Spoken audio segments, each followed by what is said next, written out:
Oke, assalamualaikum warahmatullahi wabarakatuh. Selamat siang buat sahabat Transmedia Mini Jember dimanapun kalian berada. Kita masih cek-cek dulu untuk suaranya. Apakah sudah masuk? Iya, sudah masuk ternyata. Oke, guys, siang ini kita bakal ngobrolin banyak hal terkait kesehatan. Jadi kita akan ngobrolin mengenai kanker serviks dan juga bahayanya kanker serviks dengan kesehatan para generasi milenial. Nah, saya nggak sendiri tentunya karena saya akan ditemani oleh yang pasti ahlinya, pakar di bidang kandungan ya. Jadi saya akan ditemani oleh Dr. Made Ayu Swartini, SPOG dari Rumah Sakit Bakti Husada Krikilan Banyuwangi. Nah, buat kalian yang pengen tanya-tanya, kalian pengen sharing-sharing, atau mungkin kalian pengen tahu sebenarnya kanker serviks itu apa sih dan bagaimana sih cara mencegahnya. Nah, ini adalah waktu yang tepat buat kalian sambil menunggu berbuka nih. Kayaknya masih lama ya kalau berbuka, masih jam 2. Tapi kalian bisa manfaatkan waktunya untuk sharing-sharing di sini, tanya-tanya terkait kesehatan kanker serviks khususnya bagi para ladies ya. Nah, guys, masih lama buka puasanya, jadi semoga teman-teman di luar sana kuat puasanya, semangat, bisa sampai nanti berbuka dan mendapatkan pahala secara maksimal. Nah, kita langsung saja akan mengundang Dr. Made Ayu Swartini dari Bakti Husada Krikilan untuk kita langsung sharing terkait penyakit kanker serviks. Nah, jangan lupa buat kalian tanya langsung aja, tulis di kolom komentar pertanyaan kalian karena kita akan berikan hadiah kepada para sahabat yang online dan juga yang sudah bertanya lewat Instagram kita. Oke, kita coba undang.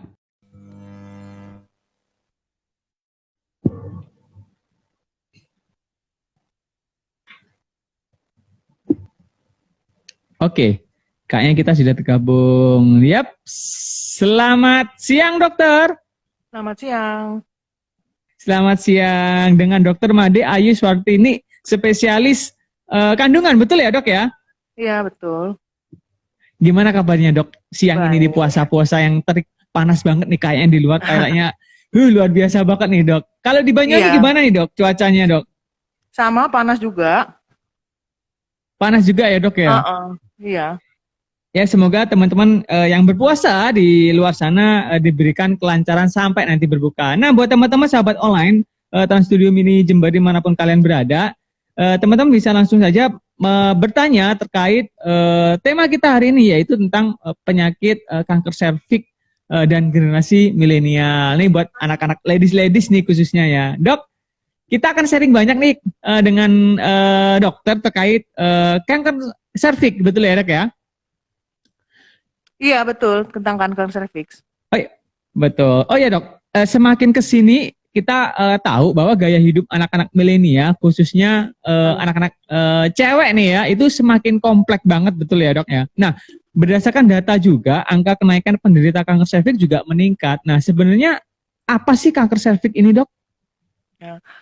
Ya, makasih ya sudah bisa sharing ilmu buat para adik-adik milenial ini. Kalau saya udah tua ya. Betul. Sebenarnya kanker serviks ini adalah kalau bahasa awamnya tuh kanker mulut rahim. Jadi kalau waktu kita melahirkan, nah itu ada pembukaan 1, 2, 3. Nah itu yang ada kankernya di situ gitu loh. Nah kanker mulut rahim itu sendiri, penyebabnya disebabkan oleh human papillomavirus. Jadi virus yang kalau orang bilang tuh mungkin yang kalau di kulit itu kutil. Nah itu kalau ini dia mengenai ya mukosa serviks itu bisa menyebabkan kanker mulut rahim tersebut. Itu. Nah, ada beberapa faktor risiko yang bisa menyebabkan kanker mulut rahim selain dari virus tersebut, ada beberapa kebiasaan yang bisa menyebabkan memperparah kanker mulut rahim itu, kayak misalnya nikah terlalu dini, di bawah umur 21 atau sering gonta-ganti pasangan, seks bebas, merokok pada ibu-ibu, atau pada penyakit yang imunnya rendah seperti HIV, AIDS gitu. Terus kemudian melahirkan terlalu banyak. Nah, itu juga beberapa faktor risiko yang bisa memperparah Jadi mempercepat infeksi virusnya itu memperparah menyebabkan kanker serviksnya. Oke, jadi sebenarnya kanker serviks ini sebuah virus ya dok ya, maksudnya ini sebenarnya virus gitu kan. Iya, jadi Kalau kita berbicara, infeksi namun kalau disebabkan untuk oleh yang infeksi virus. kanker, oke, kalau kanker serviks ini kan tadi dokter bilang bahwa memang ini gejalanya biasanya kalau orang yang habis melahirkan. Nah, mungkin nggak penyakit ini diderita oleh teman-teman yang mungkin belum merit atau belum melahirkan gitu dok? Mungkin Oh, nggak dok kira-kira? semua wanita yang sudah pernah melakukan hubungan seksual itu pasti akan bisa terkena oleh kanker serviks tersebut. Karena kan Oke, oke. human papilloma virusnya bisa masuk ke serviksnya melalui hubungan seksual. Oh, oke. Jadi memang sebenarnya penyakit ini, virus ini tertularkan karena adanya diawali dengan hubungan seksual Ya, terlebih dahulu ya, Dok ya, ya. Bukan betul. pada sebelum kadang-kadang kan kita kayak pikiran saya sendiri, Yuna sendiri kalau Hmm, penyakit ini kayaknya diderita semua wanita gitu. Evenly dia sebelum menikah atau sudah menikah, saya kira ini sudah kan namanya virus ya, Dok ya. Ternyata memang virus ini bisa menjangkit setelah adanya hubungan seksual gitu, betul ya, Ya, Dok ya? betul, betul. Karena kan kalau tidak ada yang mengantarkan, ya nggak akan bisa terkena. Kan sedangkan mulut Gitu. rahim itu Kali letaknya kan di dalam vagina gitu. oke, oke, oke. Ini sebenarnya ini nggak sih dok? Apa penyakit ini tuh rentan di usia berapa sih dok? Sebenarnya atau ada hubungan dengan usia kah atau bagaimana dok? Kalau usia sih enggak, tapi tadi faktor-faktor risiko yang dapat menyebabkan kanker serviks tersebut, ya orang yang sangat rentan terjadi itu ya tadi, kalau pada orang yang menikah dini, umur 15 sudah Oke. nikah, nah itu lebih rentan dia terkena kanker serviks dibandingkan misalnya wanita yang sudah siap, misalnya di atas 21 itu sudah lebih kecil dia dapat risiko terkenanya. Kemudian pada wanita yang Oke. monogami, nah itu lebih atau kalau pada wanita yang poligami, yang maksudnya hubungan seksual bebas itu lebih rentan terkena kanker serviks tersebut. Oke. Jadi memang seperti virus-virus pada umumnya ya dok, penularannya itu mungkin seems like HIV kayak gitu kan dia menularnya melalui hubungan seksual ya. Tapi apakah penyakit ini sebenarnya yang bikin penasaran itu gejalanya dok? Gejala kanker serviks itu apa sih dok? Untuk Ya, pengetahuan dini gitu. ya sebenarnya kalau yang kanker serviks ini kalau sudah bergejala itu biasanya sudah stadium lanjut. Nah, biasanya Oh gejala-gejala oke. yang diderita oleh pasien-pasien itu biasanya eh, keputihan yang berbau, kemudian Hmm. perdarahan saat berhubungan seksual, kemudian biasanya perdarahan di luar menstruasi. Itu biasanya gejala-gejala yang timbul kalau sudah timbul gejala itu biasanya sudah stadium lanjut. Oke. Jadi itu udah perlu harus segera periksa ya dok ya. Iya, Kalau betul udah banget. stadium lanjut gitu. Mm-mm. Itu bisa bisa ini nggak sih dok? Kalau kalau kalau Yunan baca-baca itu kanker serviks itu bisa apa ya kayak merambat ke organ-organ lain betul ya dok ya? Ya, jadi semua kanker itu kan adalah tumor ganas. Kalau tumor ganas itu berarti tumor yang bisa Mm-mm. merambat ke seluruh tubuh, bisa ke ginjal, Mm-mm. bisa ke paru-paru. Jadi kalau sudah kanker serviks sudah stadium lanjut, itu bisa kena ke ginjalnya, ke saluran kencingnya, kemudian ke anus. Kalau kemudian ke otak, bisa ke Mm-mm. paru-paru gitu. Biasanya kalau sudah stadiumnya sudah lanjut banget, 3A atau 3B Mm-mm. itu sudah ibunya bisanya nggak bisa kencing, kemudian beraknya berdarah Mm-mm. gitu. Itu sudah stadiumnya lanjut Mm-mm. banget itu udah. Udah kelihatan parah gitu ya, deh. Iya, Kayaknya harus parah benar-benar banget. ditangani dengan ini. Nah, buat teman-teman nih di luar sana yang kalian mungkin penasaran dengan kanker serviks dan bagaimana cara penyembuhannya atau pencegahannya bisa join dengan Instagram kita. Nah, buat kalian yang langsung ada pertanyaan nih, langsung aja mumpung ada dokternya di sini, tulis aja di kolom komentar. Nanti kita akan pilih 3 penanya terbaik untuk dapatkan kartu bermain senilai Rp50.000. Nah, dok, sebenarnya kalau kita berbicara mengenai penyakit ini, bisa sembuh dengan sendirinya nggak sih dok? Kalau sembuh dengan sendirinya enggak, kecuali gini, jadi pada waktu ada infeksi virus HPV itu kalau dia Jadi kan ada dari normal, sel normal, terus terinfeksi Mm-mm. virus. Nah, itu kalau imun kita bagus, dia bisa sembuh tanpa sampai jadi kanker serviks. Hmm, Kalau imun kita oke, bagus. I see. Mm-mm. Tapi kalau dia sudah terinfeksi dan kemudian sel normal itu berubah menjadi sel yang ganas, akhirnya ya nggak bisa, jadinya kanker serviks itu. Sudah Gitu. telat gitu ya, Dok ya? Ya, Oke. Jadi memang kalau kita berbicara mengenai penyakit wanita itu kompleks banget ya, Dok ya. Ini kanker serviks ini sangat luar biasa karena beberapa mungkin para masyarakat yang mungkin penderita kanker serviks makin lama semakin meningkat melihat memang gaya hidupnya mungkin free sex atau ya, merokok atau mungkin makanan-makanan yang kurang sehat, betul ya, Dok ya? ya, Mungkin ya, dengan betul. antibodinya atau mungkin makanannya kurang apa sih bervitamin sehingga imunnya juga turun. Nah, Dok, ini ada pertanyaan, Dok. Sudah banyak banget nih beberapa pertanyaan yang offline dan juga online nih untuk dokter Oh, nih. Dok, kita bacain dulu ya. Ini dari Miftah Sonia. Halo dokter, saya pernah membaca bahwa meskipun belum seksuali aktif, perempuan harus melakukan vaksin HPV untuk pencegahan kanker serviks. Vaksin tersebut bisa dimulai umur berapa ya, Dok ya? ya, betul banget. Jadi ada beberapa hal yang bisa dilakukan untuk melakukan pencegahan terjadinya agar untuk bisa mencegah Mm-mm. terjadinya kanker serviks. Salah satunya adalah Mm-mm. vaksin.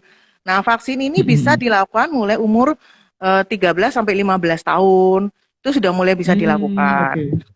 Jadi sebelum wanita itu melakukan hubungan seksual.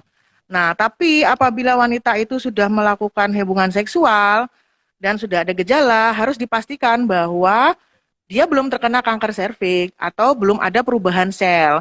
Karena kalau sudah ada perubahan sel menjadi ganas, walaupun dia tidak bergejala, jadi harus dipap smear dulu, dipastikan kalau tidak ada. Oke, iya iya iya, Kalau betul. dia tidak ada, baru kita vaksin. Biasanya kalau sudah ada perubahan sel dan dilakukan vaksin, tuh biasanya vaksinnya tidak efektif dia.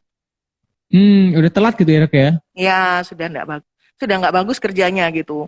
Kalau mau divaksin nggak apa-apa, tapi sudah Hmm, nggak efektif lagi gitu. oke oke. Berarti kuncinya sebenarnya pap smear itu nggak sih, Dok? Kalau Ya untuk betul pencegahan banget, dini gitu betul atau untuk banget. Ya, mengetahui.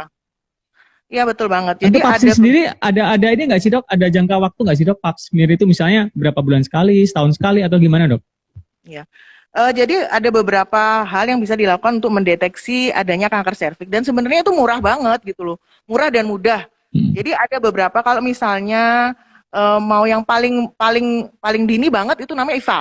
Itu bisa dilakukan di puskesmas Hmm, manapun. hmm, Jadi IVA itu bisa dilakukan di puskesmas, biayanya murah ya. Kemudian kalau tingkat yang lebih ini lagi itu kita lakukan pap smear. Nah, pap smear memang oke. tidak bisa dilakukan di fasilitas kesehatan satu, mungkin hanya bisa dilakukan di rumah sakit gitu. Tapi itu juga murah dan itu efektif untuk mendeteksi terjadinya kanker mulut rahim. Nah, pap smear ini, Hmm, kita lakukan biasanya setiap setahun, 6 bulan sampai setahun sekali. Jadi nggak yang harus tiap bulan gitu, enggak. Jadi 6 bulan atau setahun sekali. oh, oke. Gitu. Nah, kalau kita melihat ini ada beberapa pertanyaan nih kayaknya yang sudah mulai rame nih. Ini ada pertanyaan dari Intan bahwa dok mau tanya dong apakah miom yang sudah berukuran di atas 7 cm apakah bisa dihilangkan dengan obat atau dan secara herbal tanpa operasi. Ini miom sama kanker serviks sebenarnya sama nggak sih dok? Beda, beda sih. Oh beda ya? Miom sama kanker saya beda. Hmm, Jadi ini hmm, di hmm, luar jalur ya pertanyaannya ya. Ini Iya. para netizen pasti penasaran nih, makanya ini perlu pengetahuan lebih nih Oh iya ya. terkait kanker serviks, miom dan sebagainya. Kalau yang miom ini adalah tumor di otot rahim. Jadi bukan mulut Hmm, hmm, rahim. hmm, Jadi dia miom ini tumor jinak di otot rahimnya. hmm, hmm, hmm. Kalau dia lebih dari Oke. 7 cm, kalau miom itu biasanya kita Hmm. lakukan tindakan kalau dia sudah mengalami keluhan. Biasanya misal Keluhan itu seperti apa, dia Dok? perdarahan. Jadi Sakit waktu mungkin. Oh, nyeri oke. pada waktu mens, kalau waktu Mm-mm. menstruasi dia perdarahannya banyak sampai akhirnya perlu Mm-mm. ditransfusi, ibunya lemes. Nah, itu kan Mm-mm. membahayakan. Mm-mm. Kemudian Betul, betul. menstruasi di luar haid. Nah, ibunya udah Hmm. keganggu banget tuh. Jadi dia, dok saya, Betul, betul. jadi mengganggu namanya lifestyle ibu, mengganggu ininya ibunya apa keseharian ibunya. Nah itu ya baru kita lakukan tindakan. Atau pada ibu-ibu yang misalnya ada miom terus akhirnya dia nggak bisa punya anak. Nah itu kita lakukan tindakan. Tapi kalau misalnya miomnya kecil dan itu nggak ada keluhan, ya biasanya kita observasi 3 sampai 6 bulan untuk kita lihat ininya, ukurannya lagi. Kalau Oke, nah itu miom. sudah dijawab sama dokternya bahwa miom ya beda ya, miom sama kanker serviks itu beda, Beda, beda. tetapi mungkin tapi kalau tingkat bahayanya resikonya memang lebih besar Kanker tingkat bahayanya kanker serviks. serviks ya, Dok. Iya. Oke. Berarti buat teman-teman yang mungkin merasa ada miom, ada apa ya bisa langsung dicek ke dokternya masing-masing. Nah, Dok, ini ada pertanyaan dari Leana 25. Ini pertanyaan ini sama sih sebenarnya. Jadi, apakah kanker serviks itu sama dengan miom? Sudah dijawab tadi sama Ya. dokternya. Apakah jika dia didiagnosa kanker serviks tidak diperbolehkan memiliki anak karena faktor kesehatan, Dok? Halo, nggak kedengeran bagus? Gimana? Jadi, gini, pertanyaan dari Leana, apakah jika didiagnosa kanker serviks tidak diperbolehkan memiliki anak karena faktor kesehatan? Boleh nggak sih, Dok? Biasanya kalau kanker serviks, biasanya kalau dia punya kanker serviks, biasanya susah punya anak sih, karena kan sudah ketutup. Tapi kalau mau punya anak ya silakan, Hmm. kalau memang ini enggak apa-apa. Cuman biasanya, Hmm. biasanya kalau dia waktu hamil itu memperparah kanker serviksnya juga, karena kan pembuluh darahnya itu melebar. Nah, resiko untuk Hmm. menjalar kemana-mana itu lebih besar gitu loh. Jadi semua kanker Oke. itu kan bisa menjalar. Penjalarannya bisa melalui kelenjar getah bening, bisa melalui Hmm. pembuluh darah. Nah, kalau pada orang hamil dengan kanker serviks, risiko kankernya ini stadiumnya bisa meningkat. Yang pertama. Yang kedua, ya kemungkinan kalau misalnya kan kalau sudah melebar ke rahimnya ya hampir angkat rahim bisa jadi. Oh, oke. Nah, tuh ngeri banget ya. Ini resikonya, Dok ya. Ini memang kita itu harus benar-benar menjaga gaya hidup, guys, gitu loh. Iya, Karena apa? Karena ya makin ke sini ini, Dok ya, gaya hidup semakin nggak karu-karuan karena anak-anak milenial pun sekarang ya makanan apa aja yang ada di jalan yang lagi viral itu dimakan. Terus iya, kesehatan mah sepertinya nomor sekian gitu loh, Dok, untuk teman-teman betul milenial. Nah, banget. begitu bahayanya nih kanker serviks terhadap khususnya buat para wanita-wanita atau para kalian generasi milenial yang mungkin nggak kerasa di umur-umur sekarang tapi bisa jadi beberapa tahun ya, Dok ya. Betul. Jadi eh, pem- mulai dari terinfeksi HPV virus, human papilloma virus menuju ke kanker serviks itu bisa sampai 10 sampai 15 tahun dari mulai terinfeksi kemudian menjadi kanker serviks tergantung dari imun masing-masing. Jadi kalau Nah, itu kuncinya misalnya ya, Dok ya. ya, jadi sebenarnya kalau memang bisa kalau mau dicegah bisa dicegah dengan pap smear tadi. Jadi kalau kan dari 10 sampai 15 tahun itu mungkin di tahun pertama kalau dia pap Mm-mm. smear, nah itu bisa kita lakukan pengobatan lebih dini. Jadi nggak sampai stadium 3 atau stadium 4 dulu baru ketahuan kan Mm-mm. sudah nggak bisa kita Mm-mm. lakukan apa-apa. Nah, kalau misalnya dengan rajin pap smear tiap tahun, itu misalnya kalau ada perubahan sel yang sedikit, misalnya ke arah ganas, itu sudah bisa kita lakukan tindakan dan itu nggak perlu sampai angkat rahim, nggak perlu sampai kemo, nggak perlu sampai yang serem-serem itu gitu loh. Mm-mm. Jadi memang ya harus perlu dilakukan pap smear. Nah, ini udah dijawab sama dokter bahwa untuk pap smear itu ya minimal setahun sekali lah, Dok ya, buat jaga-jaga Iya, kali ya, betul Dok ya. banget. Ada perubahan sel atau enggak gitu kan. Iya, Jangan pernah betul. meremehin, guys, karena memang penyakit ini sepertinya memang sangat is very very dangerous ya, Dok ya. Iya, Oke, nah ini ada memang. pertanyaan lagi, Dok. Ada pertanyaan buat Dok. Ini banyak banget yang pertanyaan, Dok, khususnya yang offline sama online ya. Dokter, ini ada pertanyaan ini buat Dokter Made Ayu dari Diana Rosta. Apakah perlu melakukan pemeriksaan dini terhadap perempuan sebelum menikah supaya mengantisipasi penyakit ini? Kalau pemeriksaan Ini dini sih kayaknya mau nggak. nikah nih anaknya ini. Kalau kalau pemeriksaan dini terhadap kanker serviknya pada orang yang belum menikah nggak bisa kita lakukan kan, karena orang perawan kan nggak mungkin kita Hmm. masukkan alat untuk ngelihat kanker serviknya, nggak mungkin. Jadi eh, Hmm. servik itu kan adanya di dalam ya. Jadi dia Rahim ya? di dalam vagina paling ujung banget gitu loh. Nah, kalau orang perawan kita Hmm. periksa kan merawan nih nanti ya. Nggak boleh. Iya Jadi betul betul betul. yang bisa kita lakukan kalau sebelum nikah ya tadi dilakukan vaksin, kemudian nanti setelah Mm-mm, mm-mm, menikah rajin melakukan pap smear. Kemudian gaya hidup sehat terutama ya, apa namanya, mm-mm, mm-mm. nikahnya jangan terlalu muda, terus nggak boleh gonta-ganti pasangan, lebih banyak makanan-makanan yang bergizi untuk meningkatkan antibodi begitu. Oke. Nah itu sudah dijawab sama dokter bahwa apa kuncinya adalah setia dengan pasangan masing-masing. Nah itu yang paling penting guys. Jadi kita harus setia dengan pasangan kita masing-masing. Gitu. Nah dok sebenarnya penyakit ini itu ada faktor keturunan juga nggak dok?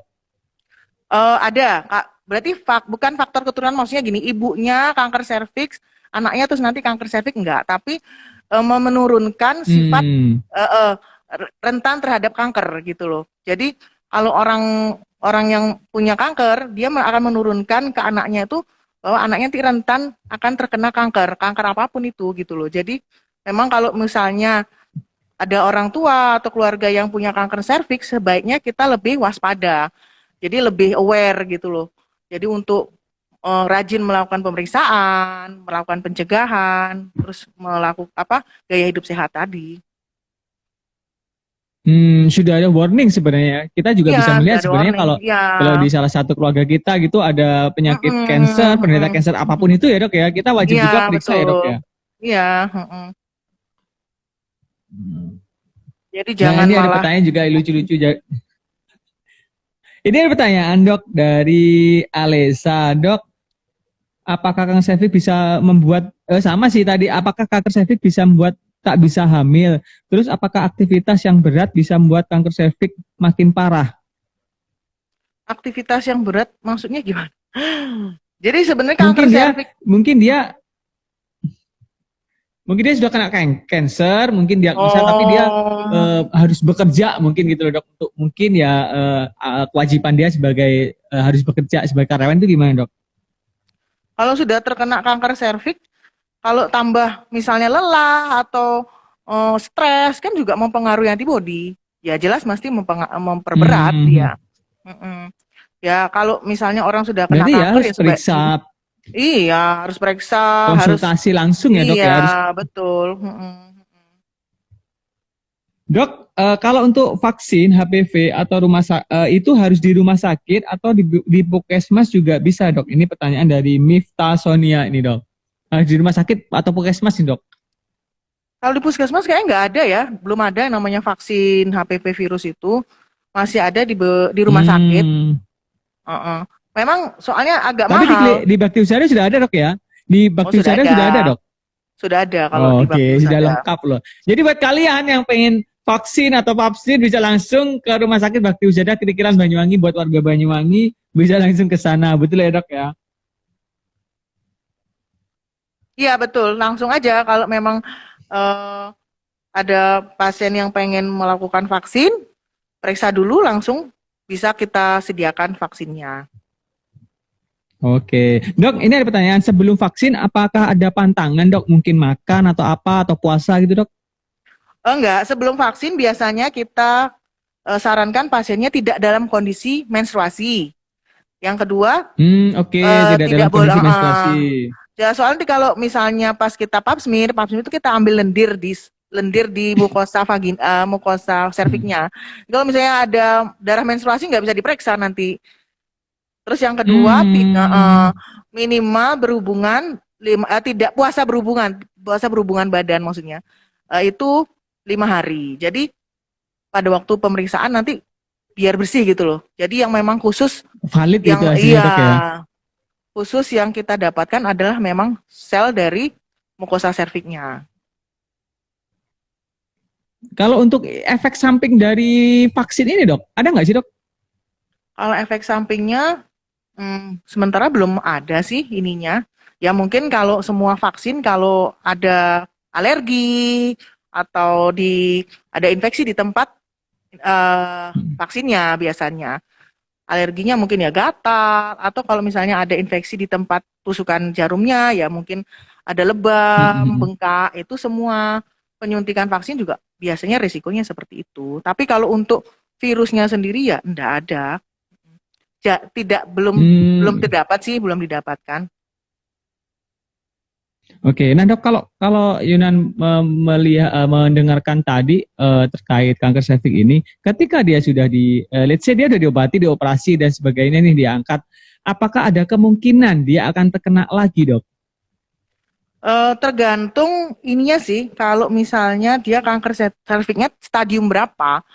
Kalau biasanya Hmm, semakin tinggi stadiumnya, itu angka kesembuhannya juga semakin kecil.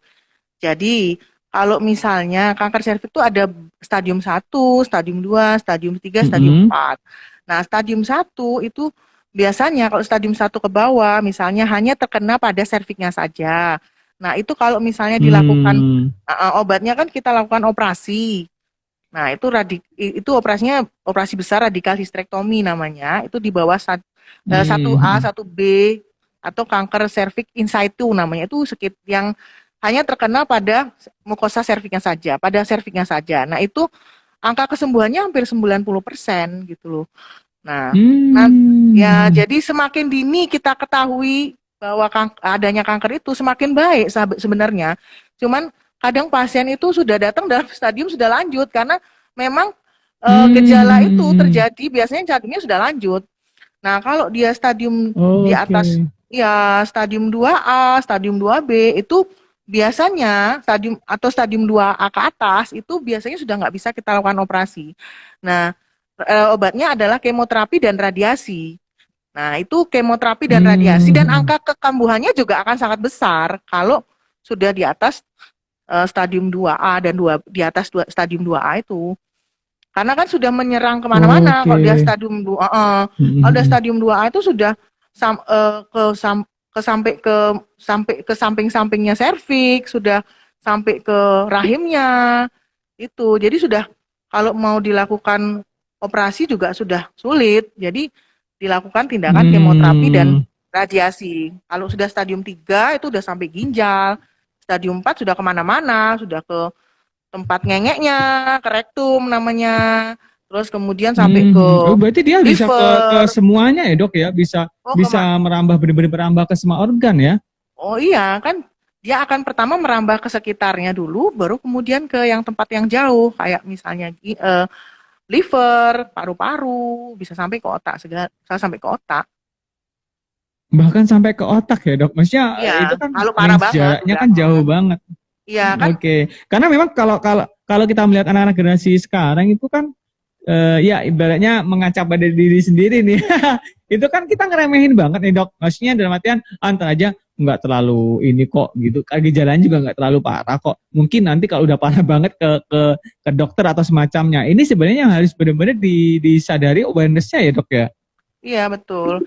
Jadi padahal deteksi dini itu sangat-sangat bisa membantu banget penyembuhannya.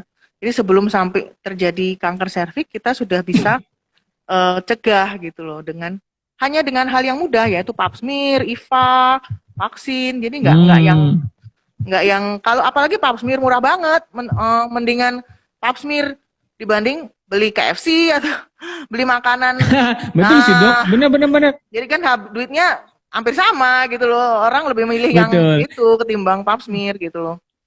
Hmm. Karena kita memang kalau kalau jujur ya dok, anak-anak sekarang kalau Yuna dan teman-teman kantor sendiri pun sebenarnya kalau kita itu kalau masalah makanan itu benar-benar susah banget untuk mengaturnya. Dalam artian gini, kita kan kerja nih dari pagi sampai sore, bahkan kalau ada meeting, ada lembur dan itu malam udah kalau mau makan tuh pengennya ya udahlah yang cepat cepat aja lah gitu kan, fast food dan semacamnya. Kalau fast food otomatis kita minumnya juga maybe juga bersoda, belum merokoknya, dan Iya. itu almost every day sebenarnya. Itu benar ngefek gak sih dok? Itu benar ngefek banget ya buat Ya dari penyakit ini nih.